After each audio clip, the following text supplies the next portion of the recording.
There's nothing more embarrassing as a kid than being a bedwetter. See, growing up, my brother was a sorry bedwetter. And boy, was it funny. On God, this man was still peeing his bed as a preteen. Do you know how embarrassing it is to go to your friend's house with your little bro and watch him wet the bed every night? It was so humiliating. Then I'll have to go to school the next day and listen to my friends roast my little brother for being a bedwetter. Man, I got in so many fights protecting my little bro. I don't know what it is, but for some reason, wetting the bed is like the worst thing you can do as a kid. You could be a bully, but people will let it go. You can even steal, and kids will think it's cool. But the moment you wet the bed, there's no coming back from that. And you know what's crazy? You're born pooping and peeing on yourself. And when you grow old and die, you'll still be pooping and peeing on yourself. Now, when it came to me, I was different. Yours truly stopped bedwetting the day I got off diapers.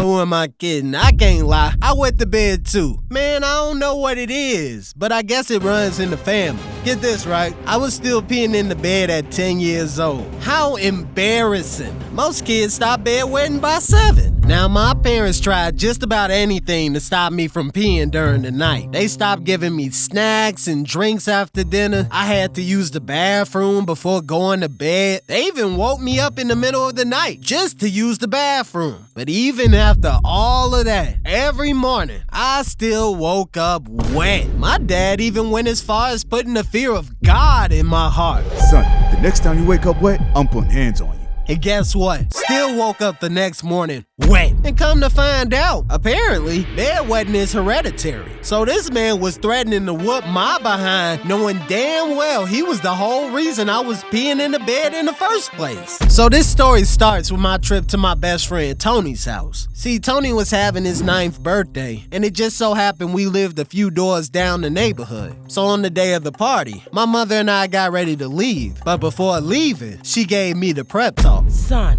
when we get over there, go be with the kids. Don't touch nothing, don't ask for nothing, and don't do nothing. And understand this, when I say it's time to go, it's time to go. And don't ask if you can stay the night, because you cannot.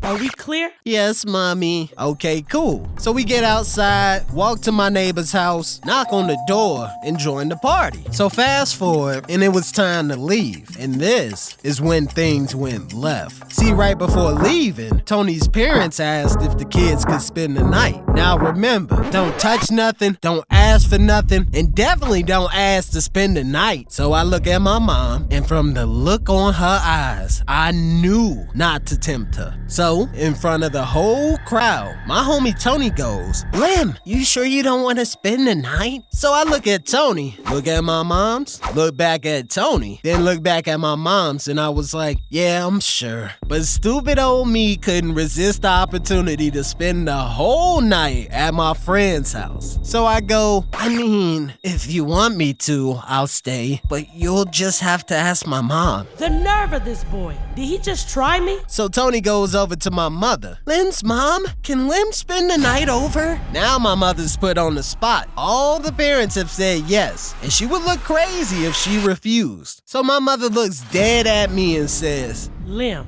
don't you have homework to do? No. Really? I'm sure you have a book report due. No. Unfinished chores? No, I did them all. And from the look my mother gave me, I knew, it's about to go down. So my mother closes her eyes, takes a deep breath, and goes, Okay, son, then I guess you can stay, but only if you're sure you want to. So I look dead at her face and say, yes, knowing damn well I just sealed my coffin. But boy, did my heart feel so good. I finally beat my mom at her own game. But deep inside, deep in the back of my mind, I knew, I'm dead. So onward, and it was bedtime. So as usual, I go use the bathroom, cause I can't embarrass myself by peeing in the bed. And then I get to the bedroom. I look up and all the beds are taken. The only open spot is the top bunk bed. So I get to the top, close my eyes, and say a little prayer. Dear God, please don't let me pee this bed. I don't want my friends to know I'm a bedwetter. And then we all fell asleep. So halfway through the night, I turned over, and my worst nightmare came true. I looked down, and damn, I peed the bed. Now remember, the worst thing you can do is letting your friends know that you're a bedwetter. Now I'm tripping. I didn't know what to do. So I get up, look around for some dry clothes, and I couldn't find any. So I rushed to the bathroom, locked the door, and started thinking.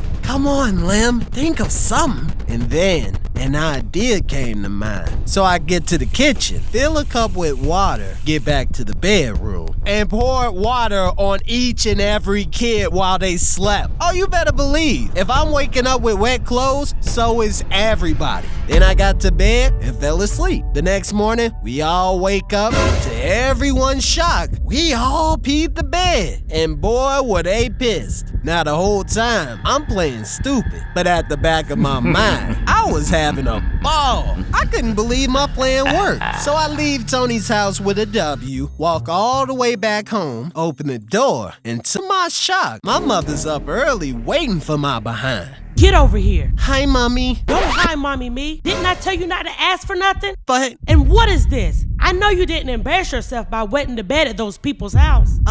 no. Yes, you did. Get your butt over here. Next time, you gonna learn when I say don't touch nothing. I'm not playing with you. And then you go over there and start asking for things? Didn't I tell you not to ask for nothing? I'm so sorry. And another thing, you tried to embarrass me in front of all those people. Boy, you think I'm stupid? My mother lit my butt up, and from that day forward, I never spent the night over at my friend's house ever again. So, moral of the story, it's good to be smart, but don't be too smart for your own good.